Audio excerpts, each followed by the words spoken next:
do do do do do do do do do do do. Ricky ticky boom. Absolution is a mystery, Schwammer. WTF! Tea time shirts are on sale now. Head over to cultaholic.com, spend some money, and then we'll get that money and reinvest it and make everything better, and we'll all be happy. And it's as if Booker T knew these shirts were on sale now, because bugger my bum was he horrible last night. As you're about to find out, as it's that bastard time of the week once again, where I take a look at all the WTF moments from last night's WWE Raw. And we kick things off with a sign that proves that WWE's production team do not know that they're grammar. That sign there should not have been on last week's show, as I explained in last week's WTF Moments video for WWE Raw, and that sign there should not have been on last night's show either. That sign there should have been put in the same room as Hade Vanson's Farouk's shiny blue condom helmet and Sister Abigail. Although I do hear that room is quite nice on the summertime, head over to your local travel agents to hear more.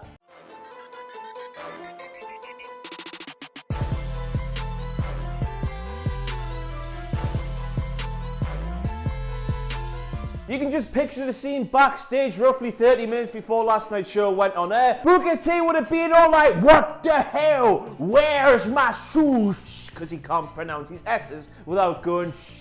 "I'm gonna have to go out there with some sneakers on, dog, and Corey gonna laugh at me." So Booker ends up wearing some black shoes with a grey suit, something a man of his vintage should not do. He just looked like your Dar's version of Miami Vice, or even worse, Angelos Epithemu. Were you the person holding that sign there that caused a production staff member to lose his crappadoodles, get his knickers in a twist? Well, let me know, because that sort of sign is clearly very inappropriate for television, and that is my game, dog. What have I become? Baby faces are stupid, aren't they? Why, if you were champion Roman Reigns, would you want to ask to face Samoa Joe when an injured, half-injured Jason Jordan was there for the taking? One choked you out last week and has been billed as some sort of elephant monster man, while the other, he can't even walk properly. Face the injured one, take no chances, keep your title, and don't be a wank pheasant. Now, before you say anything, that's completely different from a sexual wank pheasant. A sexual wank pheasant is the peak of humanity. Tea time. Booker this time claiming that Kurt Angle, a man who has 5 children in real life and 1 fake child in the Graps wrestling world, doesn't have much experience at being a father. I mean, Jesus Christ, Booker, Kurt has nearly as many kids as Santa has reindeers, and his testicles must be the size of his bastard head. Oh my God, Kurt Angle's head looks like a bollock.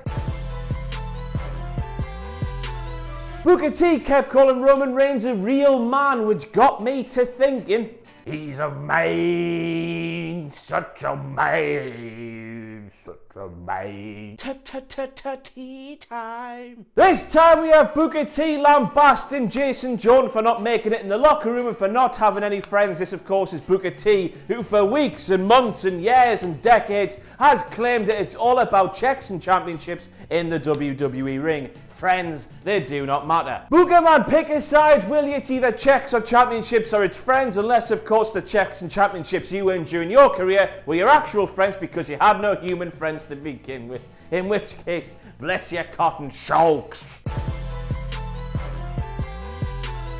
This time we have Booker claiming that Jason Jordan is thinking, which apparently tells Booker that Jason Jordan has run out of ideas. I mean, hang on a second. If Jason Jordan's thinking of ideas, that means he has some ideas and he hasn't run out of ideas. Oh my God. And then later in the same match, Booker T praises Jason Jordan for doing anything to win the match, moments after he criticised Jason Jordan for doing the same move 4 times, which told Booker T that Jason Jordan had no idea what to do. Aye, Booker, you're the one that's got absolutely no idea, you absolute numpty. What will happen first? Jason Jordan remembering to sell his massive leg injury at all times during each of his matches, or death?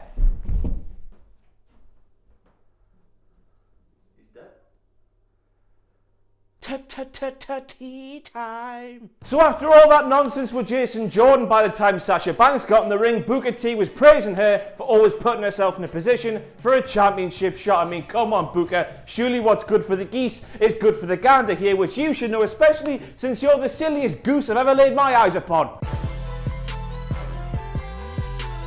A direct quote from Booker T this time, Mandy Rose, she didn't even compete in Tough Enough. That shows how tough she is. Now this is one of those occasions where you know what he's trying to say, but he couldn't quite say it because he's not very clever. Once again, bless his cotton socks. That's how he would say socks. And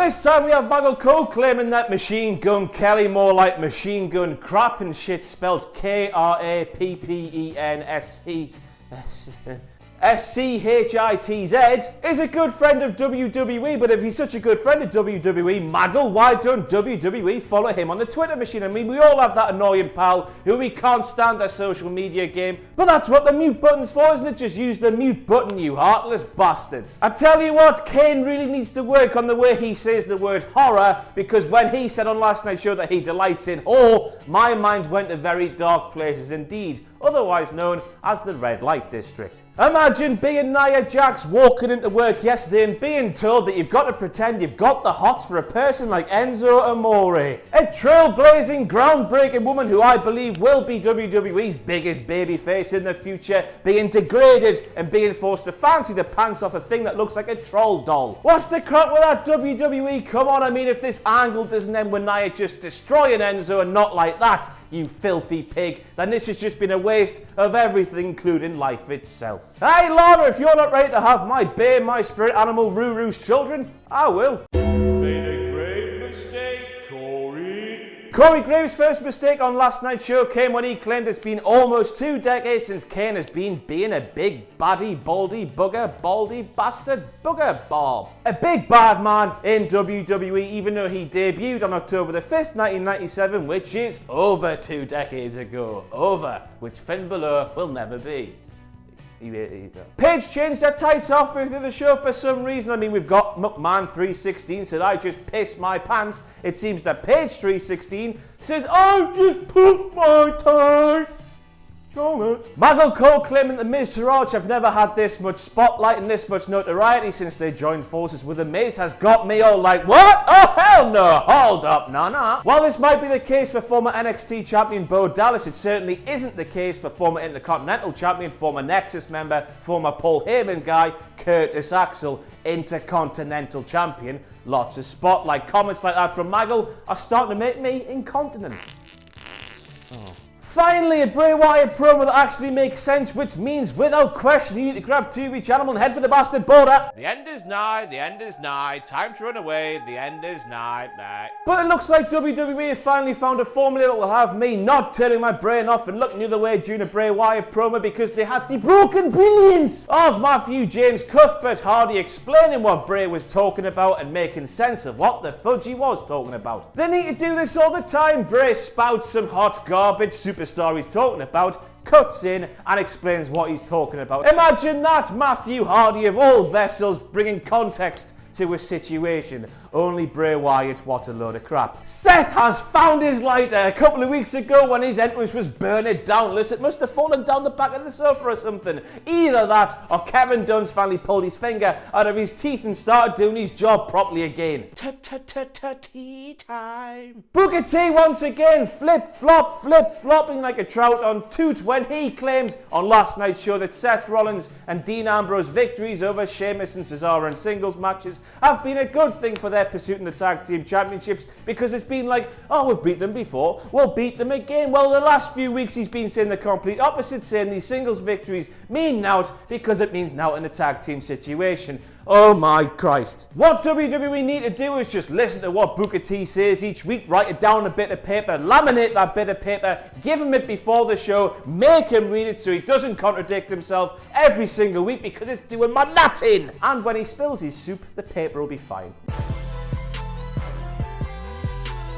And then he was back once again, Booker T. I am knackered when he said that getting married slows you down in the ring, even though during his career, after he got married and with his wife by his side, he won World Championship gold in WWE. A mistake that Michael Cole, of all people, picked out. Now if Michael Mistakes is picking up on Booker T's errors, I just don't know what to do with myself anymore. Michael Cole claimed that Sheamus took an ugly bump to the floor. Will have had all the smarks at home watching Raw harder than Michael himself when he calls for a Superman punch. Hearing a man like that use insider terms is just weird, isn't it? I don't know what else much to say. It's just weird. Weird as him being hard for a Superman punch. Next up, we have Roman Reigns' attempt at a run down to the ring to save his pals, which was directly comparable to a dead pig being dragged along some sandpaper, and some very rough sandpaper indeed. Now, as some of you might know, I watch Raw at 1.5 speed, and he was still going bloody slow. What a dick he is, he doesn't really care about his pals, does he?